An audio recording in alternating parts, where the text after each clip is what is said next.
I did not expect to see this change, as Montreal has already started tinkering with the forward lines, and we're not even done training camp, and one move of Ivan Demidov down the lineup has a lot of Habs fans pretty fired up. We got to discuss that with you and the new person who has taken over a role on the second line. But not just that, we have a big update, a big injury update on Kaiden, Guhle, and Noah Dobson, and some interesting thoughts into the future deep pairings for the team. We got Florian Xhekaj speaking out on not being cut, and we got to get your guys' opinions on a lot of the recent cuts, because we have our own thoughts on so many different things. This is an exciting time to be a Habs fan. 2 more preseason games. The season's right around the corner. Jesse, right now, I know we're going to get into the lines in a bit. Don't want to spoil anything, but I don't think a lot of fans will be happy. But regardless, every single day, there's something new coming out of the Habs practice facility, and hey, we're here to talk about it. But boy, I mean, I got to say, I think it's going to be a bit surprising to get into some of the stuff we're going to be talking about later.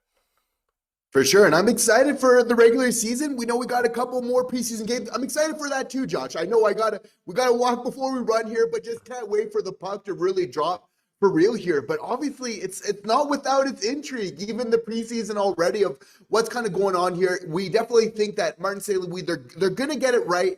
The brain trust, they're going to put their heads together on this one here.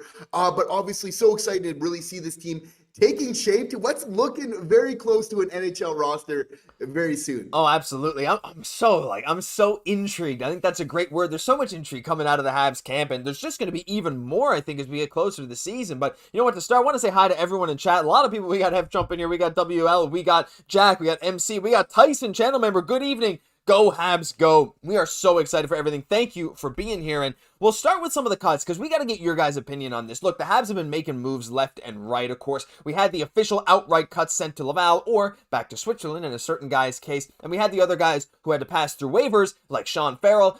Full disclosure, everyone who was on waivers, that included Del Gaizo, included Sean Farrell, they all cleared waivers, so there's no worry about losing these guys. Now, the next guys that might not clear, and we'll see what they do with the goalie situation, but that's not for a talk today. Let's get into this here, because Joshua Waugh and Jacob Fowler, of course, went down to Laval. They were 2 of the first cuts. Fowler, not so surprising, of course, but Joshua Waugh, again, we talked about this in the video yesterday, Jesse, but it just seems like, I don't want to say that was his last chance, but it's kind of feeling like it. But again, he was among, a couple other guys who had good years in Laval, but couldn't crack the Habs roster, like Sean Farrell, and a nice Swiss League year last year from Vincent's Roar. I mean, when we're looking at these cuts, I'm going to put up a poll in a second, but I got to hear from the fans. Is there anyone that surprised you the most that was cut this early? I know we talked about Waugh before, but I think it's him and Roar is man, sometimes I wish maybe we could have seen just a little more, because I think they both even had a little more to prove, Yeah, for Joshua Waugh, not to be one of the final cuts at this camp here has to hurt a lot. You have to feel like somebody like Florian Xhekaj, even Oliver Kapanen, Owen, Beck, all of his competitors there is still kind of getting that chance, that run, while he's not right now.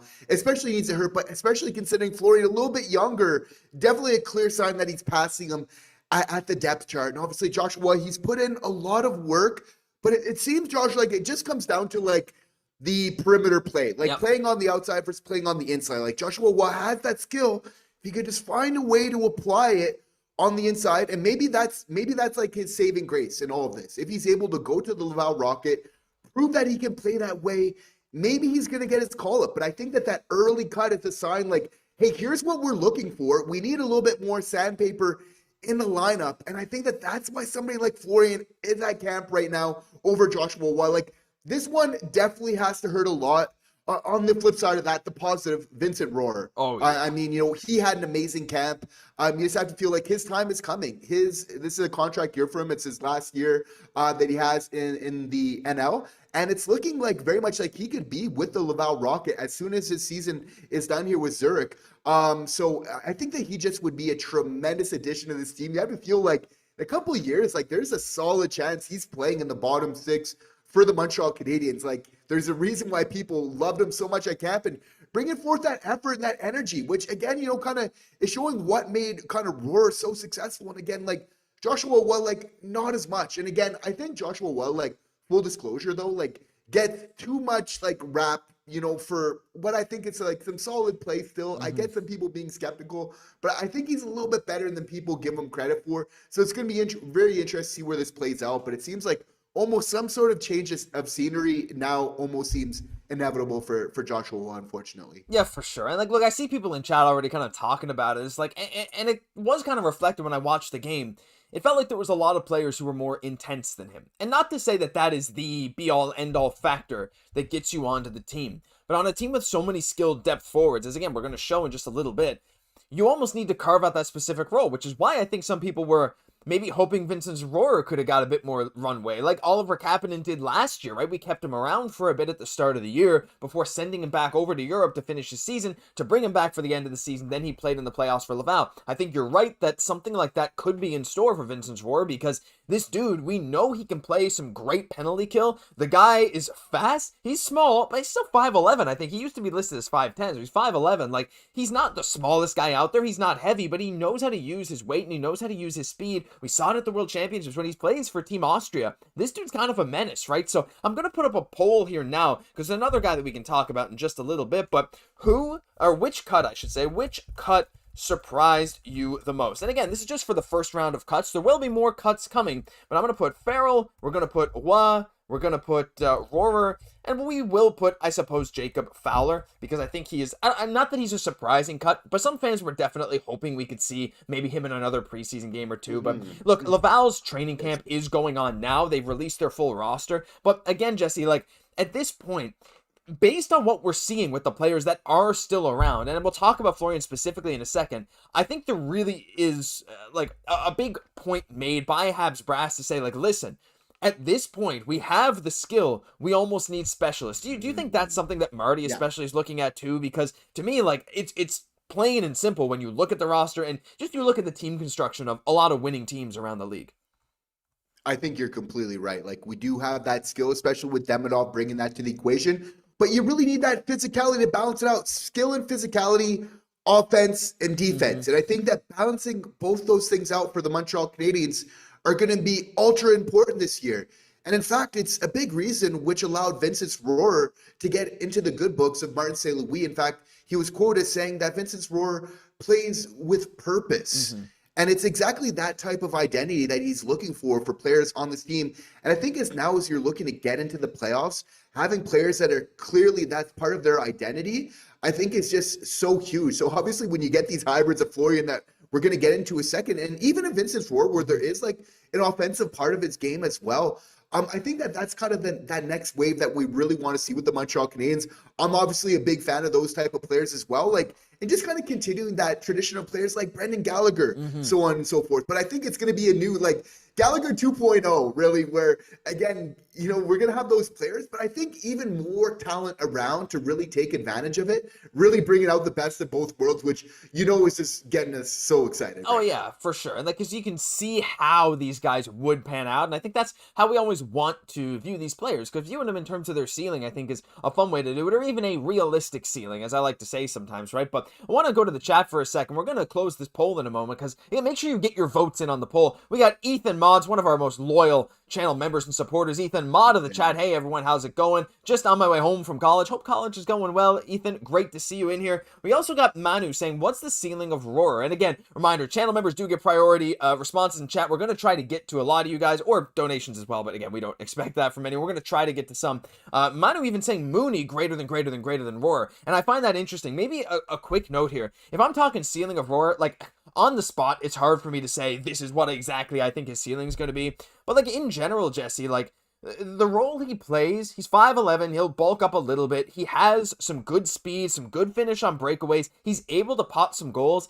I think his ceiling, to me, is a third line. He could even play some center. He's played some center here. Like, absolute ceiling, third line center who is on your first penalty kill, but is never going to score more than like maybe 15 goals in a season. Like that kind of 15 goal, 35 point center slash winger who is defensive third, fourth line. And I think that I don't think I can convince myself that his ceiling is truly a second liner, but I think a bottom six defensive player who can win some faceoffs and be an effective goal scorer in certain situations, I don't think that's a bad thing at all, especially for a third round pick. Do you have any other ideas maybe, Jesse, for his ceiling? Yeah, I think that Vincent Rohrer's ceiling is that of a third liner in the NHL, and probably not producing sparkling, dazzling offensive numbers, but it's just contributing in so many ways to your team, both defensively and offensively when he's counted on at times, that he's really just helping out your team in so many ways. It's probably a coach's darling of who they love.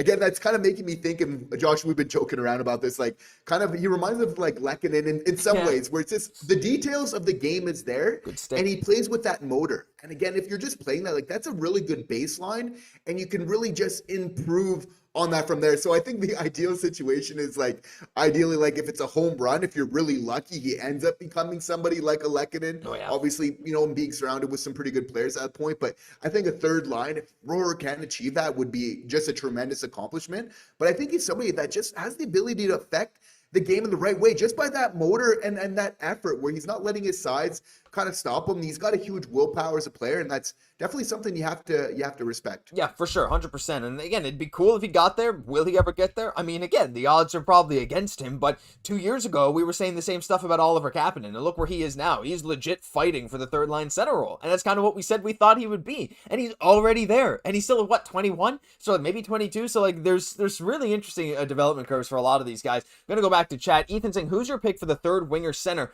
from what you have seen so far? Oh, I think we're going to get into that a little bit later, Ethan, because we do have these new lines, and that 3C, it's interesting. We're going to get into that a little later, so I promise we'll get back to that. Derek, Derek, you are one of the OGs. Derek, good to see you. Hey, boys, been following but absent. Derek Rendell, when I was in Montreal, had a chance to meet Hudson and Struble. Hudson equals humble, Struble equals gladiator. Dobson on the ice, less than impressive. Hey, you know what? Yeah, but he had a groin injury, so that's okay. It's one game and a little bit where he got hurt. We got a lot of Noah Dobson left to see, and I'm still very confident he'll be able to put up some good numbers, but just that surprised you at all? Hudson's humble, Struble's gladiator. I think that fits pretty much everything we saw. Struble especially, man. I think that dude wants it more than almost anyone on this team. Yeah, he's definitely, you know, takes his time in the gym very seriously, for sure. So yeah, I definitely see that. And, you know, Hudson obviously just speaks of the amazing character that we have, you know, but yeah, again, you know, gotta love Hudson for that. Just the whole team really just slice the humble pie, but you know, the skill to go along with it as well. Yeah, it's fun. It's really, really awesome. Thank you for that. And hey, you know what? While I got you guys here, we got 200 people in here. Can we get that like number up? Clicking that like button pushes us out to other fans. You can have great chats like you see here in the live chat with other fans. It helps us out a ton. It's one click. And hey, if you just want to support us in any way, that's the best way to do it. Thank you for being here. And you know what? We're talking about these specific roles, right? And I will talk actually first. Which cut surprised you the most? Fowler won. I think a lot of people wanted to see Fowler a bit more, but it was very close. Fowler 31%, Rohrer 27%, Farrell 26%, and Roy 16%. By the way, Jesse, I mean, what a revelation. YouTube's adding up to 100% now in every poll. It's touching my heart. It's really amazing. Maybe it says something that not many people were surprised. Way more people were surprised about Farrell and Rohrer than Joshua Roy. That's tough to see. But anyway, let's move on to Florian, because look, this guy, we know what he can bring to this team. He has been so good so far, and one of the guys still standing from Laval right now. And yes, he's not really been in that kind of 4 forward lines in practice right now in training camp. He's been on the outskirts there with Veleno and Beck. That fifth line, I guess you could say, has been Xhekaj, Veleno, and Beck. But he's been proving himself like every single day. And he had this great quote saying, it's obviously a good feeling to make it through the cuts, but I'm trying to earn a spot every day. Just playing my game. For them to be able to trust me in the D zone, play physical and in-your-face hockey, like that's exactly what he brings to the table, Jesse. And Florian, like, he has done exactly what we expected, right? He's not trying to reinvent himself, coming up from Laval, trying to be a more skilled nothing. No, like, he scored a goal, but he scored it in a Florian Xhekaj way, off a great play by Tyler Thorpe, might I add, taking that hit from Nick Delorier. But Florian is playing his role. Is he a bit overzealous at times? Yes, which is why I still think he's a likely candidate to get sent back to Laval to maybe work on his discipline just like his brother did. But that impact is absolutely there. We can see it. He's pushing people to be better, and like, no one wanted to go up against him in the games because he's going to punch you in the face. Like, I don't know. I love that this dude's mindset is still just like, I'm just here to earn my spot. Like, and you know, the fact that he is still up, him and Beck and Kapanen, like, not even at Laval training camp, I don't know, it speaks volumes, and I love his attitude towards it all. And you know what? If we're speaking of impact, if I'm picking one guy on that third line to really kind of over Beck and over Kapanen, I'm picking Florian Xhekaj, just in terms of like who I think is going to score the most goals, probably have an impact on this team. Now, I know Florian Xhekaj, it's true, like he needs his time for development and probably for asset management. He is going to Laval. But if we're just looking to be ultra competitive, like as of right now, Florian Xhekaj, like who's created the most? I know like Beck and Kaiden have all had their moments. They've all scored in the preseason, but who do I feel my gut has just that consistency to be able to do that night in, night out? Florian Xhekaj, somehow, some way, he's just willing his dream into reality. Mm-hmm. And he's totally right. Like, you have to feel like Veleno's probably going to get that extra skater spot. They're going to want somebody like Florian. They're not going to give him that. They want him either playing some big-time minutes of Laval or playing with the Montreal Canadiens. And, like, we know, yeah, it's Beck or Kaiden, and by the looks of the lines, it's definitely looking like Kaiden more than anyone else will probably get that spot. But that being said, like, if I'm just looking to be a little bit hasty about it, Josh, like I'm going Florian Xhekaj all the way, as has been mentioned. I've been hyping him up prior to camp. You have as well. Oh, yeah. Other, analysts around, like we're not alone in really feeling this way because he knows what he needs to do. And again, that's a reason of why other players have been cut. He hasn't. He knows he needs to bring that physical side with the shot. That's part of it. He's not just the physical player. Like he can actually score as well. And that's why he's part of this conversation. If he was just the shot, without the physical play, he's just kind of like he's standing out with all the players. It's because he's really bringing both of these. Like, who's as physical and has as good of a shot between Owen Beck, Oliver Kapanen, and Florian Xhekaj? I think Florian, he wins that one probably like slightly probably over Beck, like in terms of just overall play there. And I like what Kapanen, what Beck can bring to the equation. But I just think, definitely with the identity of this team as we're looking to kind of shift some gears. And some teams are going to know that we're going to be coming up and it's going to be chippy early on because they're competing with us, going to be looking at us as challengers. I want somebody like, Florian in the lineup that I feel can really take those battles as they're coming. Maybe I just want to see the dynamics of both Florian and Arber on the ice as soon as possible, just because I think it's like must-watch hockey in the NHL. Like it's going to be incredible to see how they can potentially even feed off each other. But I think even that intimidation factor, like, it's a real thing. Like, if you got both Xhekajs in the lineup, you're going to need to be minding your P's and Q's when you're facing the Montreal Canadiens, or you're going to have a couple enforcers ready to take care of business. That's my Florian Xhekaj pitch here today. No, I like it because, as you were saying that, like, I started thinking, right? Like, the way teams are going to play against Montreal, we are not the biggest team. We have some big guys, but, like, other teams are probably going to want to play very physical against us, right? Because, we do have Arber and potentially Florian and like Slaf to some extent, Josh Anderson. But, when you look at Montreal, there's a bit of a narrative going around. It's like, oh, Hudson's small. You can kind of go after him. We saw it a bit in the preseason. Ivan Demidov is not that big. We saw people going after him. Laine, he gets that reputation of like, look, if you go at him hard, he might not be able to get away as much. He's not as fast as he used to be. That's fine. He's still obviously insanely skilled, but if you body him, you never really know, right? So there's all these narratives going around where I think other teams are going to try to capitalize. So like you said, having that big physical presence, that extra presence, I should say, will just hopefully deter some teams at least a little bit, right? And again, it just brings a whole other dimension of now we can be the enforcers, right? You can set the tone, and the team that sets the tone in the game gets the favorable whistle almost every time. If Florian's out there doing questionable stuff for like the first 10 minutes of the game, like these borderline penalties, like the ref can't call everything, like, and you see it, especially in the playoffs. The team that sets that tone, they don't get penalized for it right away. It's all about the tone of the game unless refs have a specific narrative. So I think you're so right. Like Florian's potential impact is so high that it's like, look, I understand like Beck and Kapanen, they bring different elements to the game, and especially if the third line is staying as what we just saw today. I don't know if Florian fits with a certain guy that's there, but, you never really know, right? Maybe he could. There's a lot of questions, and we're saying super vague, but yeah, it's going to be so interesting to watch. I want to head back into chat a bit and read some, because I saw a channel member. I saw Joseph Donovan, longtime channel member. What's up, Habs fans and our boys? Smash that like, please. Yeah, why not hit that like button? We're almost at 50 likes. Thank you all for tuning in. We're so excited for Habs hockey. We got this earlier time now, which is, we're liking it better. Hope you guys like it too. Ethan saying, we all know how much Hudson dominated the game the other night. Was it because of Struble? Every time they play together, it's magic. Yeah, very interesting, because I think the next topic, Jesse, is going to get into, we'll get into that in a moment, but my goodness, we got a big super chat coming in here from Jared. Guys, everyone in chat, leave a like on Jared's message. Say thank you, Jared. We got to show some love for Jared right now. I also saw Blanco in there. Ahoy, Blanco. Good to see you as well. Longtime viewer. Jared with the super chat. Boys, boys, boys. Love the channel. Keep up the great work. How do you feel about the Habs having an overabundance of bottom six tweener players, and how will that impact who the coaches will select on opening night? First of all, Jared, thank you so much for the $28. And that is a really good question, Jesse, because it's something that comes up a lot, not just with who we have right now,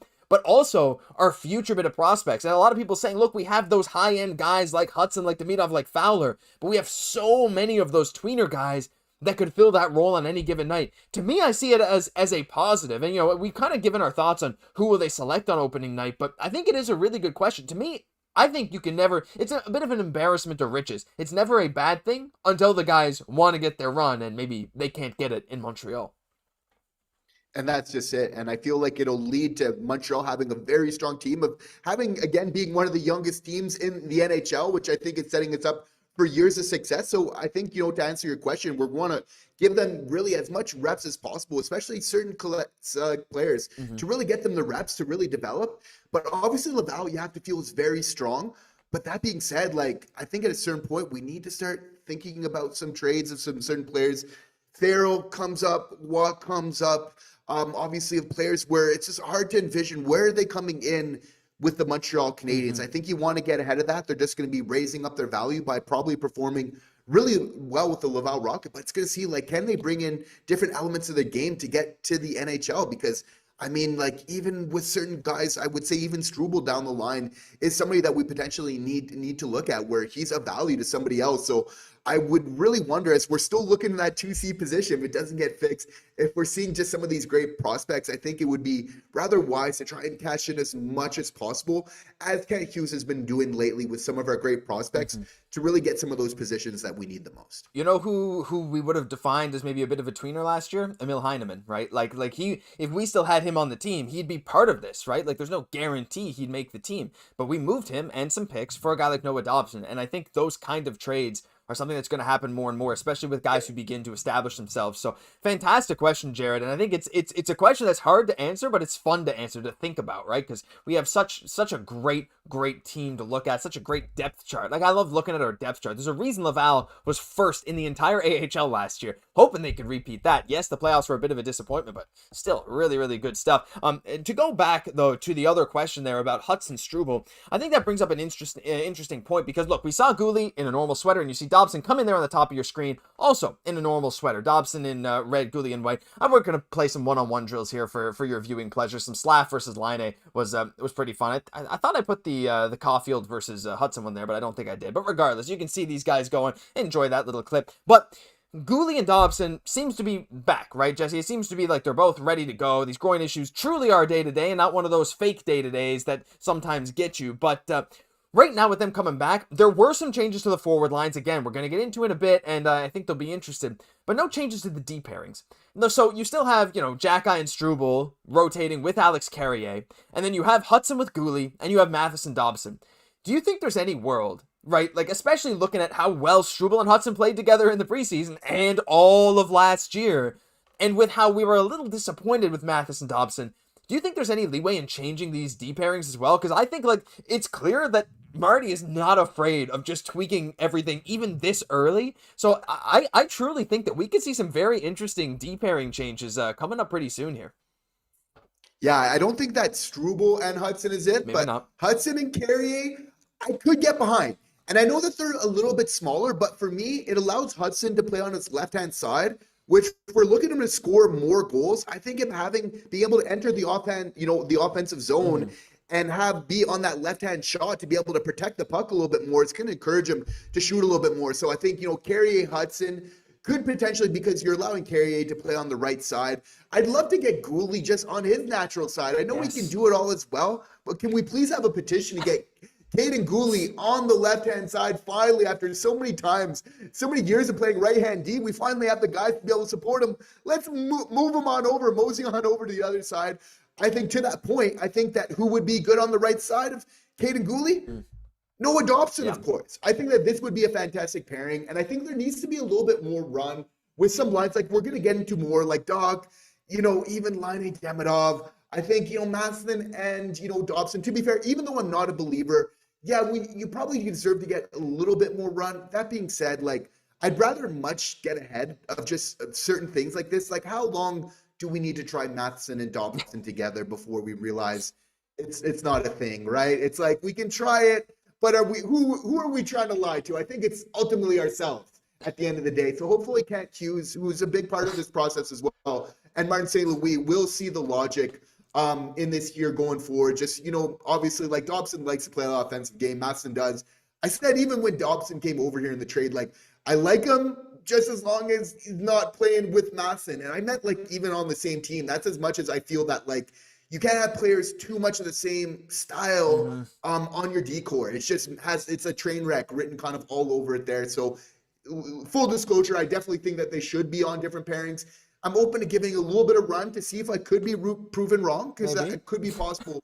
That being said, I think Habs fans that we're going to be seeing, some defensive, efficiencies if both Dobson and Matheson are playing together. And the logic that Martin St. Louis has for this right now is he's saying, like, if we're playing offense more, like, we don't need to defend as much. But, like, can we really kid ourselves that we can go a full, like 80, 60 minutes of hockey without having to play in a defensive zone? Like, ultimately, it's going to happen at some points. And I get wanting to pre-handle in the neutral zone, and that's a really great point. But at the same time, like, you're going to be in your defensive zone at a certain point in time, and I think you just need to put yourself in the best position to be able to protect against that.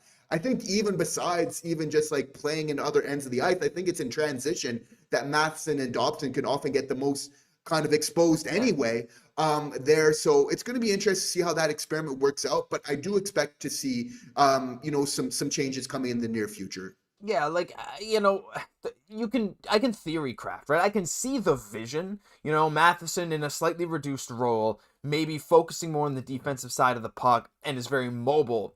If he knows when and what to do with Noah Dobson, which is not going to come with just a couple practice reps, like, you do need time to figure that out, then yeah, it could work. But the problem is, in a division as tightly contested as the Atlantic, you look at the Atlantic division, you can make a playoff case for basically every team, right? And that's the crazy thing.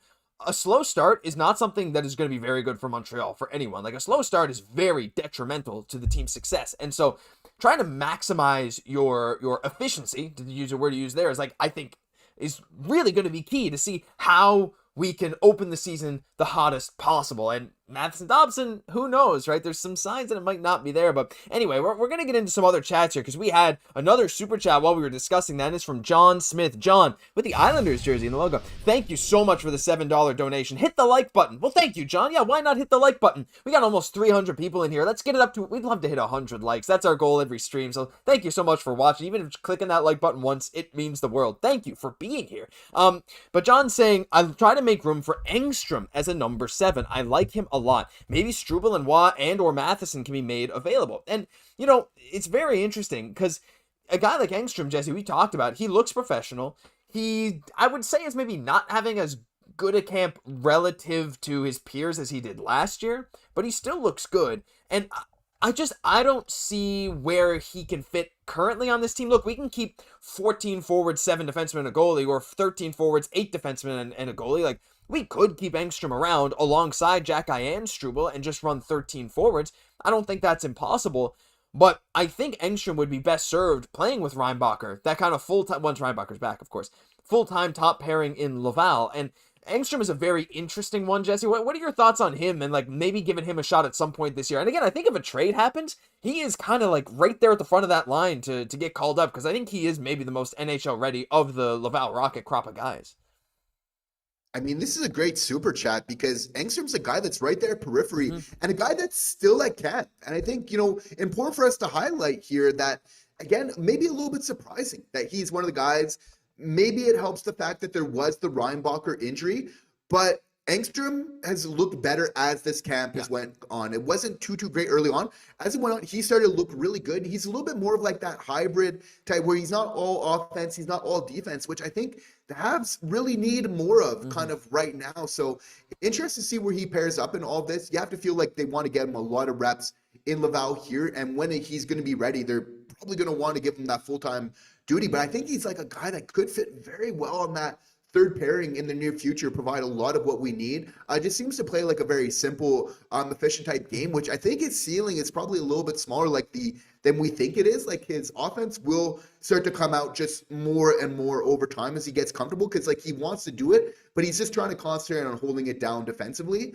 But there's that room for him to really grow there as well. Yeah. But I think he knows what he needs to do defensively, and he's sticking to that, and that's a really smart decision. That's why he's at camp right now. But yeah, I look to see him kind of continuing to improve here and obviously having a strong year in Laval, but being ready for a call-up as injuries and moves happen. I like to call him Bassel because he's smooth as butter. I guess Bassel's margarine, but I've never called him that before in my life. I'm just coining that right now. That's Bassel. That's my boy. You know, with the blonde hair, it just kind of, that's, no one else needs to use that. I'm gonna, maybe it'll catch, probably not. Anyway, but you're absolutely right. Like, I think he's smart, right? He thinks the game well. Yeah, there's some mistakes there, but he skates so smoothly. That's been his calling card, and he's made some great defensive plays and some amazing offensive rushes with Laval and even in camp. So really excited to see what's to come from them. But we got to get to some other chats here. Got to get to those gifted memberships in a second. But I see Joseph saying, John Smith, thanks my friend for supporting the best Habs stream. Thank you, Joseph, for even saying that, and thank you, John, for that amazing super chat. Dajoka, welcome back in. Another longtime channel member. Hey, y'all, finally made it to the live. What are we talking about? Well, we're about to get into the forward lines. We're just fresh off talking about the defense and some of the cuts. So thank you for being here again, Dajoka. Filip Poirier going to the game tomorrow. First Habs game ever. What? Shout out Filip. Everyone say enjoy the game, Filip. If you want, leave some love for Filip because, Jesse, I know it's an experience going to your first game ever, right? Like, that's going to be something that you'll never, ever forget. Oh, absolutely. And again, that's why we're just so happy that the season's here. It's going to give us so many opportunities and people that haven't been there before that first ones, but we really hope you just have an amazing time tomorrow. Obviously, it's an amazing atmosphere and we got our amazing fans. We don't need to look no further. That you guys are the ones that really make the Bell Center, so amazing, that just love this team from around the world, so definitely I can't wait to see what this team's going to be doing in the Bell Center this year. You have to feel like the atmosphere is just going to be electric. Absolutely. Oh, I can't wait for this year. It's going to be amazing. Is the next game, is tomorrow's game in Quebec City? Is that this one, I think? Man. I think it's the last two. Yeah, man, as soon as I move, right? Like, anyway, whatever. It doesn't matter. We'll be to plenty of other Habs games. We got the Joker saying Joshua White equals Charles Hudon. We'll see. Hope not. We'll see. But we also got this here from Joseph Donovan, one of our chat moderators, longtime member, huge supporter. Joseph gifted 5 memberships. And I want to see everyone who now has a membership send those emotes in chat because the emotes, I would say, are the best part of the membership. Well, maybe not the best part. You get members only videos. And another perk that I'm going to talk about in a moment, we're going to send some of these emotes there in chat. Thank you so much, Joseph. And if I read your name, you now have a channel membership you can claim from Joseph. The Hot Sauce, Mark McComb, Jean-Simon Fortin, Randy Morgan, and Mike Hackett. All of you have now received channel memberships courtesy of Joseph Donovan. Thank you so much. That's unreal. So generous. And we also, oh my goodness, Jesse, we have a new member to the Rocket Richard membership club, and it is Jared Ryan, who left the chat earlier. Jared, thank you so much. And what we're going to say is leave some more W's for Jared in the chat. For those of you that don't know, Rocket Richard is the tier where, Jared, you're now going to be in our group chat. We're going to do some video calls with you guys. We do it with our amazing group chat. For those of you that are in it, who, if any of you are here in the chat, let them know. We got a Facebook group chat. So Jared, please reach out on to Habs Digest Instagram, Twitter, email one of us, Josh Gosse at digestmedia.ca, Jesse Poirier at digestmedia.ca. Either try and contact us and we will add you to that Facebook group chat. We'll be seeing you soon in a Zoom call. Jesse, so awesome to see people. So we're coming together now in the spirit of the season, and that's my favorite time of year.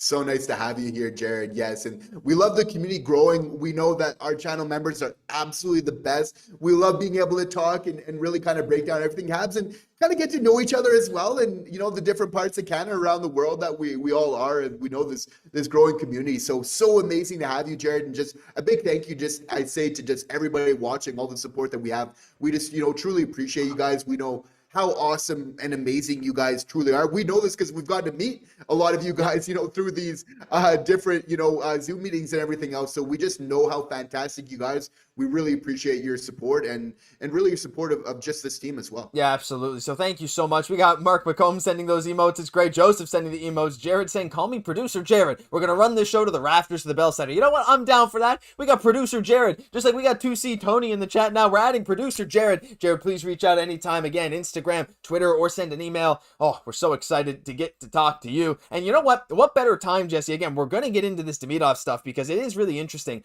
But a quick reminder that our Fantasy Hockey League is starting up very soon. We got to have the draft, I think, sometime before next week. We can go a little later. It doesn't matter. But we're trying to recruit people. And if you are a Hat Trick tier member, which we have a lot of, and if you didn't know, you can be part of the Habs Digest Fantasy League.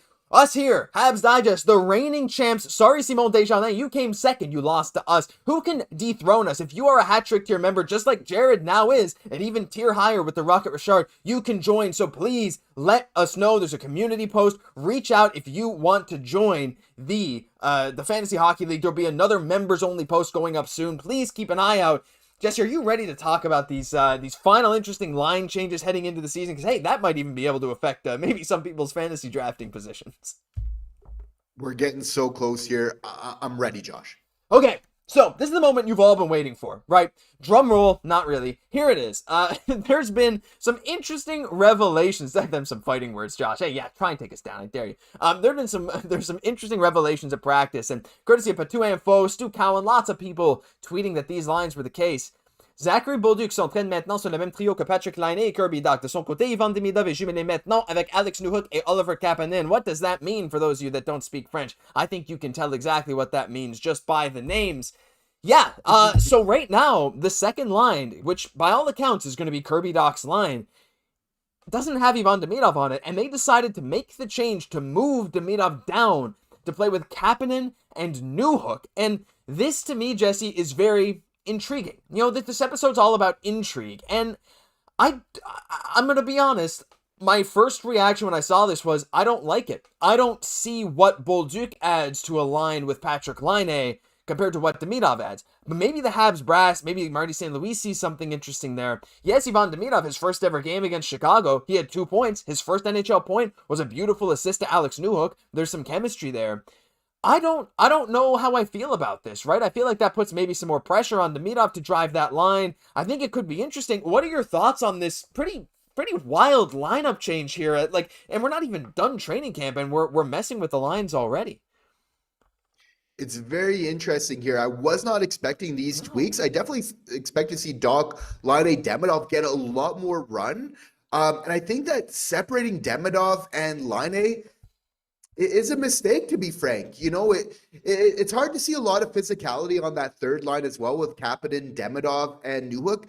I want somebody bigger playing with Demidov to look after this guy. Like, people are going to be taking runs at him early, and I think it's important to have that type of McSorley level protection next to this guy. Like, I would put a huge exclamation and really a whole lot of importance on doing that for this team. Again, I've kind of maintained that, like, I think Demidov and Laine should be together because of their chemistry. Like, I didn't think it was going to happen, but it has. We're seeing it definitely on the power play, but I think 5v5, it could be there.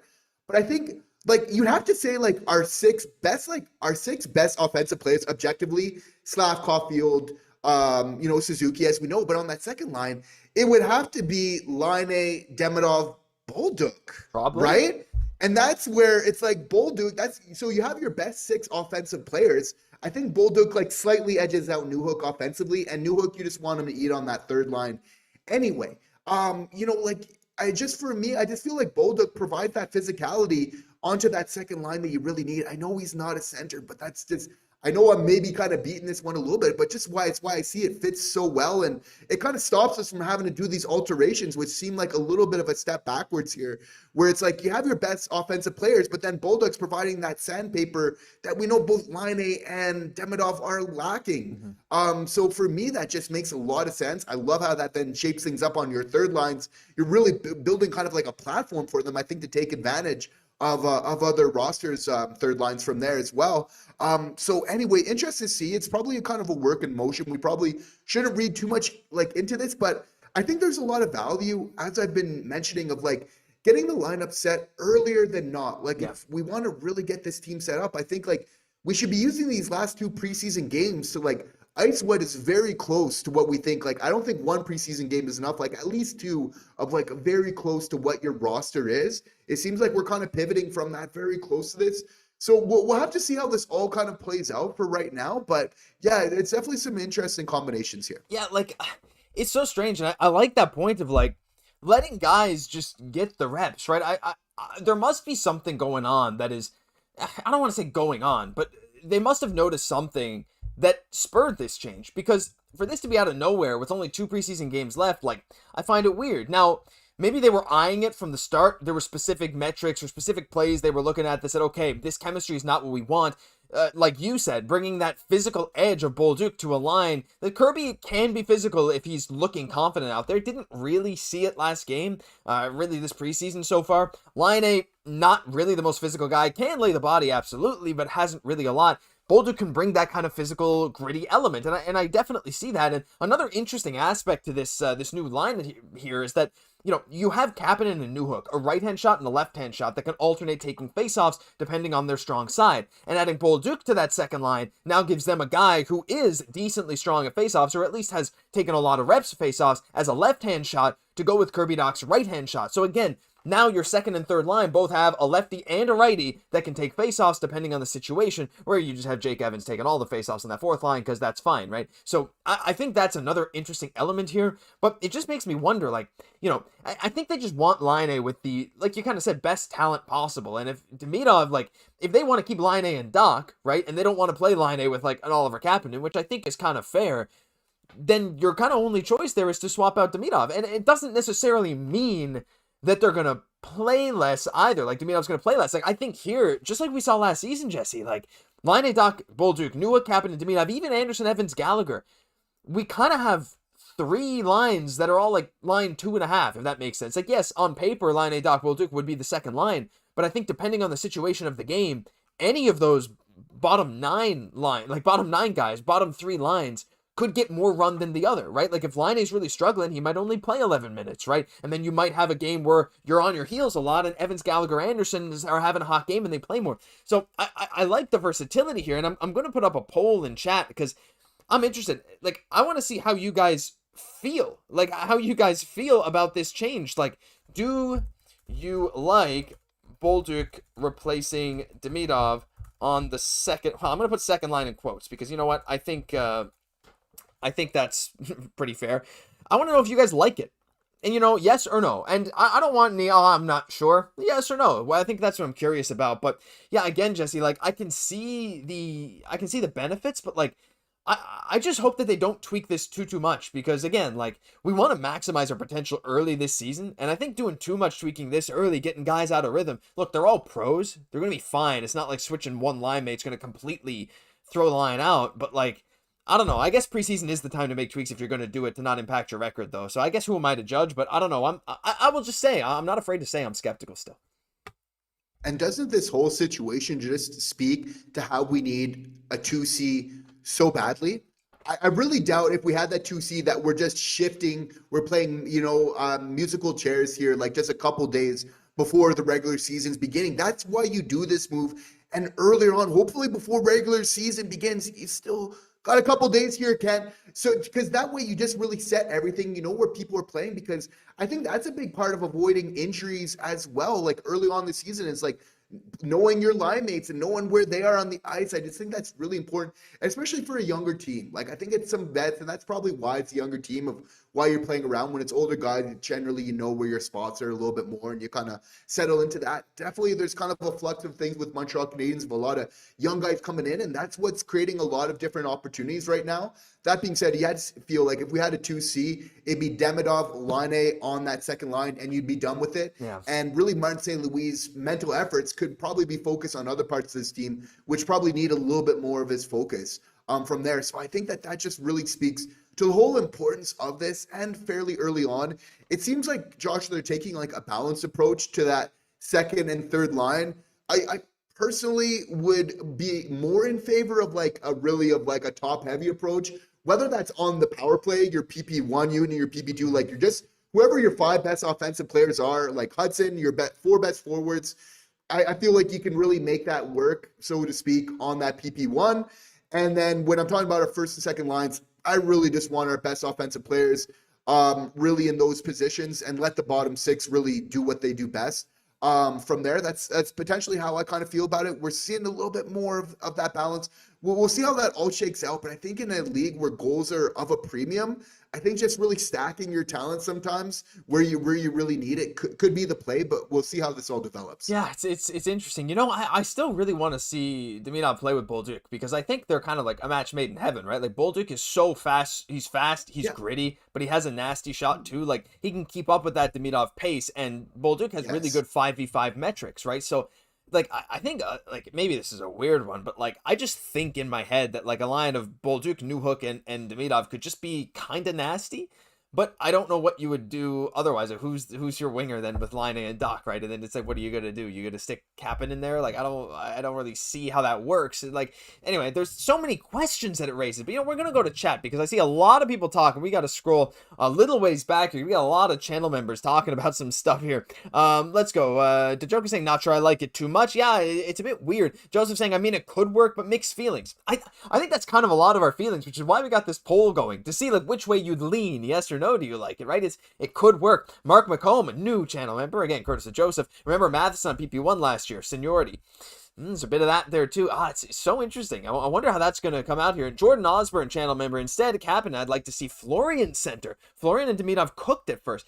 Again, an interesting idea, right? Like, I still think Kappen is the front runner, though I will say, Jesse, the more I'm going through camp, the more I'm thinking, like, it might just be Veleno. Like, I don't know. Like, it's maybe a weird, crazy thing.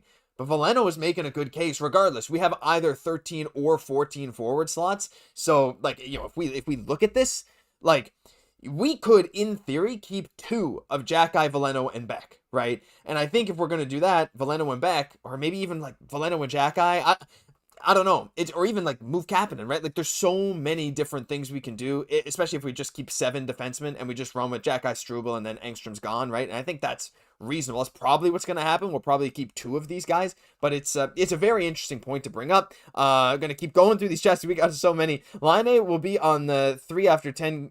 We'll be on 3 after line 3 after 10 games. Then it'll be Dach, Demidov, and Bolduc.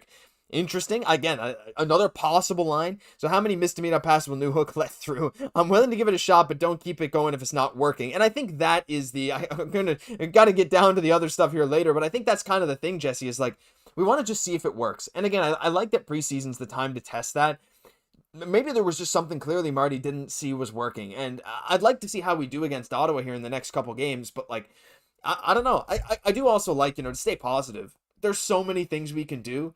And I don't think switching the lines is that bad in the grand scheme, but like you said earlier, I just want to see some consistency, especially early in the season, because as we know, the more time you get to have with certain line mates, like we see with our top line, the more you start to learn where they're going to be, what they're going to want to do, and finding that dynamic is important, but building that chemistry, I would say, is even more crucial. And we're going to get there. And on the positive side, it's like we have so many exciting players that are vying, that are making this competition, even like this conversation, so lively and interesting. I think, Josh, like we do need to put up like our final poll of the night should be who should get the final spot. Veleno's going to get like the extra like spot in terms of like the extra man, kind of similar to Pezzetta. But between Beck, Owen Beck, we got Oliver Kapanen and Florian Xhekaj. Who deserves to get that final spot on the third line? Yeah. Obviously, the optics are looking like it's Kapanen right now, but like if you're just saying like if it's your choice, who do you think should be that player? Like who deserves it? Who would make the biggest impact for the Montreal Canadiens out of the gate for this season here between these 3 players? So wait, Beck, Kapanen, and Xhekaj. Do you want to put Veleno there or no? Yeah. Those 3. Just Veleno's going to get the extra man. Yeah, I don't think he's part of that conversation. True. I think that's fair. I think he's in a race of his own.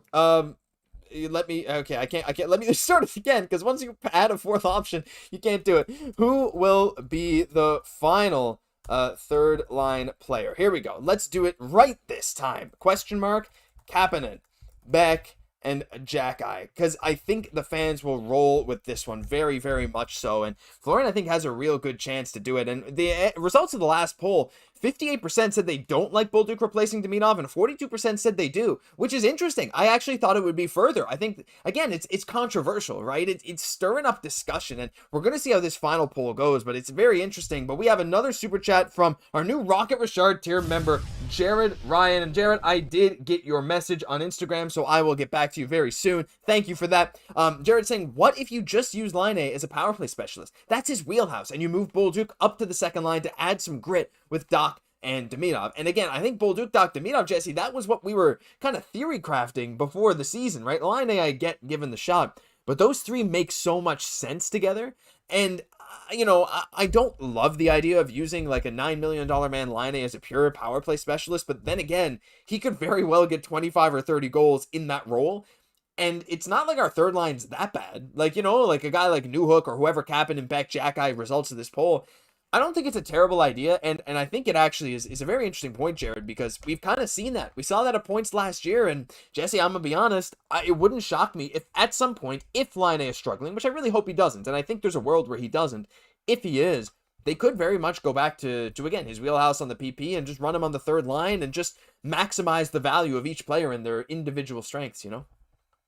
It's a very interesting point, and I think it's relevant to the point that like Patrick Laine is going to need to prove this year that he belongs on that second line. And I think if he doesn't, there is a world where he does get put on that third there. That being said, if we're talking about who deserves more to be on the second line, you know, Patrick Laine or Kirby Dach, I'm saying still Patrick Laine really every day of the week. It's really Dach's in that proven type of situation. He's there, but it's basically because of pure necessity more than anything else. So it's really the onus is more for me on him to prove that he does belong there. Obviously, we need somebody there in the meantime. But I feel like there is a lot of chemistry with Demidov and also Laine that I'd like to see continue. We saw they were able to score 5v5 in the preseason. And I think that because like for Laine, he is such like a shoot from the spot type of guy, you're really going to like, I don't see him being able to produce like 5v5 with anybody almost like besides Demidov. Like it's going to need somebody that's going to be able to feed him in like those crazy no look passes. But like that's a very high percentage play for me of just have a very good playmaker with like a very good shooter.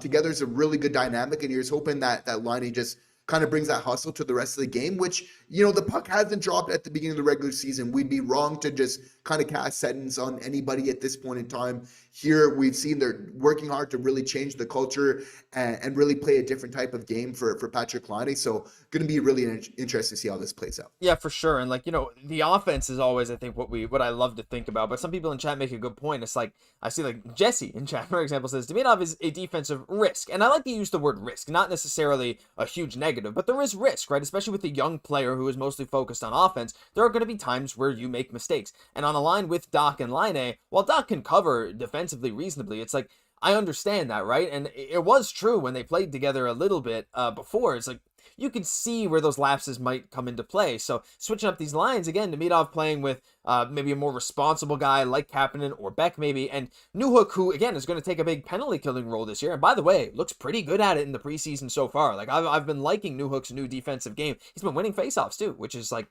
pretty good. I'm happy to see that. So like, there's some interesting dynamics there. Maybe Marty just really didn't like the defense, and bringing Bolduc there, like you mentioned earlier, Jesse, does bring a pretty significant element to defense. A guy who was like really, really good in terms of advanced metrics at 5v5 defense last year. Yeah, so it's like it could make a lot of sense. But the poll's still running. We're going to end it in a second. The joke is saying, I don't really like Kapanen. Am I going to Habs hell? No, I don't think you are. I think Kapanen he is vanilla.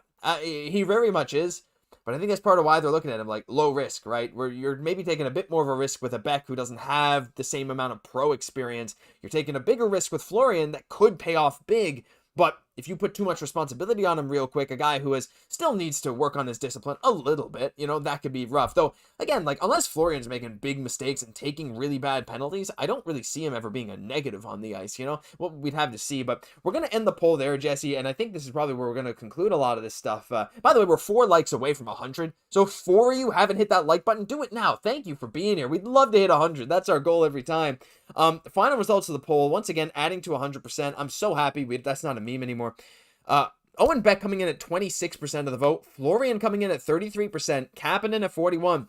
Seems like the front runner, Jesse, but it is close. And it's actually close between Kapanen and Xhekaj between our fans, which I find interesting. And I think it just goes to show none of us really know. There's some big questions looming, and I'm really intrigued to see how these next preseason games go and who's part of this final little bit of cuts here. And this is fairly telling, you know, from our fans that they're having, you know, Florian Xhekaj, you know, possibly leapfrogging Owen Beck here in the depth chart. And the big question is, before the end of camp, will he be able to do one final jump over Oliver Kapanen? Again, from the line combos we're seeing right now, it stands to infer just from that alone that Oliver Kapanen is the front runner for doing that. But again, we got a couple, preseason games, and you have to feel like Florian Xhekaj, like, he is not going to give up without a fight. Like, he's going to be bringing it in these last couple, every minute that he really gets to be able to show what he can bring. And again, you know, I think he can be an impact player, and it's for that he's really stood out. And obviously, he's just putting himself in a great position for a call out. I think that's probably like the most expected outcome of all this. Kapanen gets that spot, but both Beck and Xhekaj obviously are going to be getting their opportunities in short order, and that's when it really matters to them. When you get called up, what you can kind of do. So this is going to be an interesting battle for the next couple of years here to how this kind of shapes out, but it's really going to be players find their identity. What do they do best? And then really lean into that as much as they can. You know what I like what you just said? Next couple of years. It's true. It's so true because so many of these guys, like, development is not linear. Some of the guys that are getting cut this year, some of the guys that were not even really in consideration, could very well make a big jump next year, right? There's certain guys that we still got in college. Michael Hage is adding his name to the mix very soon. Jacob Fowler, I think very soon this dude's going to start making a push for the NHL. Even a guy like Tyler Thorpe, who continues to impress pretty much. Like, again, slower development for big guys is something we've seen a lot. Like, there's so many names that we could throw into the ring here now. Rohrer when he comes back, right? Even a guy like Atos Koivu, you never really know. Bogdan Konyushkov whenever he's ready to come over. And so many more as Jarovsky. So we're really intrigued to see what's going to go on there. And thank you so much, everyone, for why LJ Mooney and Jarovsky says, sit us in chat. LJ Mooney, I can't wait for him. But so what a great stream. Joseph saying, I like all, but think Beck is more polished right now. I think that's kind of the thing. He is polished. He actually probably has a better shot than Kapanen, but Kapanen, I don't know. It's so tough. It's so tough. We could go into all this. We want a quick reminder again for all of our Hat Trick tier members. Check the community post tab of the channel. Comment on it, please. We're looking for all Hat Trick Plus members, plus all the people in our group chat already. You're eligible to enter our Fantasy Hockey League. We want to get that going soon. Thank you so much for watching, Jesse. Any final thoughts on this today? The lines are changing. We got games coming up this week. Season's right around the corner, and I'm as excited as ever. We're one stream away from the regular season? It's a team in flux, but so many amazing things to really be happy about. So just looking forward to the team, kind of putting the final shape on this roster here coming up, obviously shaping up for an amazing season, which we're just tremendously excited about. And, just want to thank everybody again for all the support here for the channel, for the stream here today. We truly appreciate all of your support. Absolutely. Thank you so much to everyone. We got Jerry, we got Joseph, and all of our other channel members for tuning in. And if you enjoyed, hey, you know what? You hit the like button. You guys smashed our goal. We're at 115. Why don't you hit subscribe while you're at it? Because we have daily Habs news. If you want to stay up to date, this is the spot to be. Every single day videos coming out. Live streams just like this every single week with such our wonderful fans over here. Thank you so much for tuning in. I'm Josh Gosse, my co-host, Jesse Poirier. We'll catch you in the next one.